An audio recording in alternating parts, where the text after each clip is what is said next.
Hello everyone, Bob Believers around the world. In today's video, we're going to be talking about something very different. Because a few days ago, I was scrolling TikTok and a random video showed up in my feed. And the initial video was a woman complaining about how dating is hard because of her ethnicity. And I was just curious and went into the comments to see what other people were saying about her claim. And to my surprise, it was basically the United Nations down there in the comment section. It was full on Genesis 10 of like all of the different nations of women talking about their experiences on if men want them or not.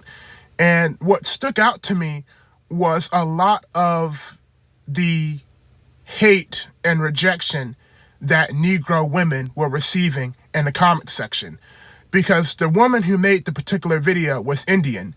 And she was saying how she felt unwanted and all that type of stuff. But all of these other women, once again, Genesis 10, all these other nations of women were saying that the black woman is the most unwanted. The black woman is the most undesirable woman. And reading that was not only shocking, but kind of disturbing. And it started to make me think, why do people believe that? Why do so many nations of people believe that? All right. Because when you look at outward beauty, the Negro woman is not at a disadvantage compared to other nations, mainly Japhet. All right. So I was thinking to myself, what is this really about? And immediately I thought about 3 scriptures and 2 Negro nations of people. So in this video, we are going to see that the Negro woman rejection in society is actually biblical.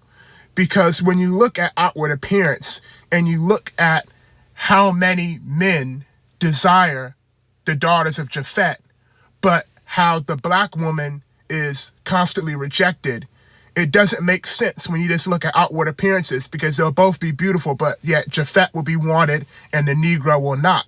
Now, once again, before people take this the wrong way, we've already covered on the channel that so-called interracial marriage is not a sin. The sin is marrying people who are outside the covenant, not marrying people outside your so-called race.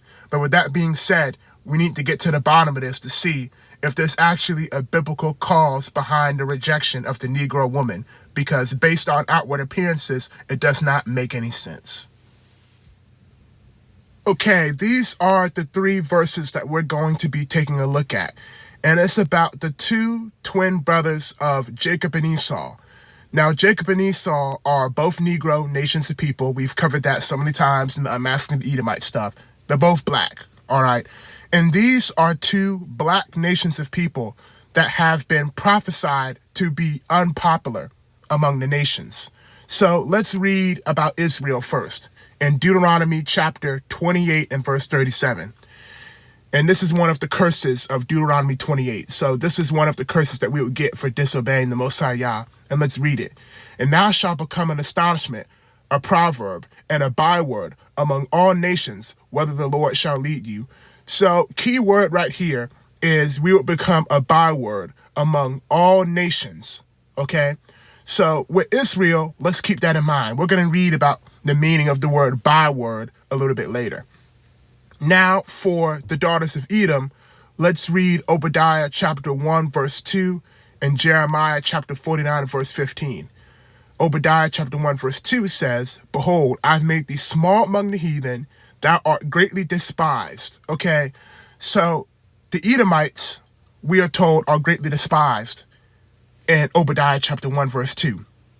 But that's not the only time we're told that. Let's read in Jeremiah chapter 49 and verse 15 now. "For lo, I will make thee small among the heathen and despised among men." Okay, so a second time we're seeing that the Most High Yah is telling us that not only are the Edomites a small nation of people, but they are despised among men. So right here, we can see the curse of Deuteronomy 28 on Israel, and we can see twice in the scriptures where the Edomites are said to be a disliked nation of people. So we have 2 Negro nations in the scriptures who are disliked by the nations. So it's not about if these women are actually beautiful or not, from outward appearances. There's a lot more spiritual and stuff going on than what meets the eye. For example, the Israelite woman with Deuteronomy chapter 38 and verse 37. So let's go see what that word byword means. Okay, we are now in the Google AI overview, and let's read. In the Bible, a byword, a term often linked to proverbs or taunts, refers to someone or something that has become an object of scorn, ridicule, or disgrace.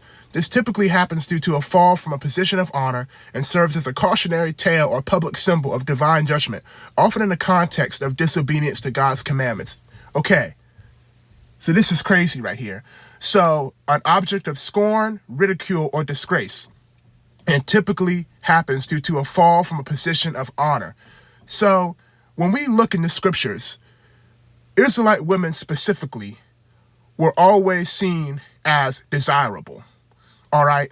And not just Israelite women, Negro women, because you see, Solomon had, Moabite Negroes, he had Edomite Negroes, and I think he had Ammonite Negroes too. So the Negroid woman was seen as valuable in the scriptures.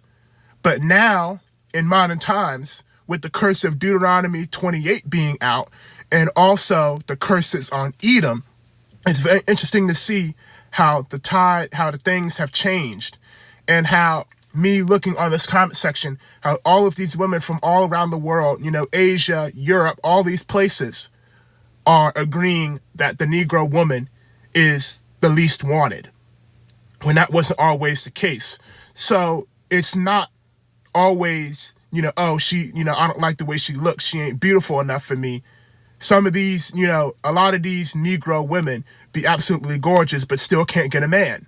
So now when you look into the scriptures, it makes a lot more sense that there's something spiritual going on with this. It's not about the fact that it's not about her not looking good enough, or every single J-fight woman looks better than every single Negro woman, or every single Hamite, every single Asian. It's not that Negro women are falling behind on the beauty standpoint.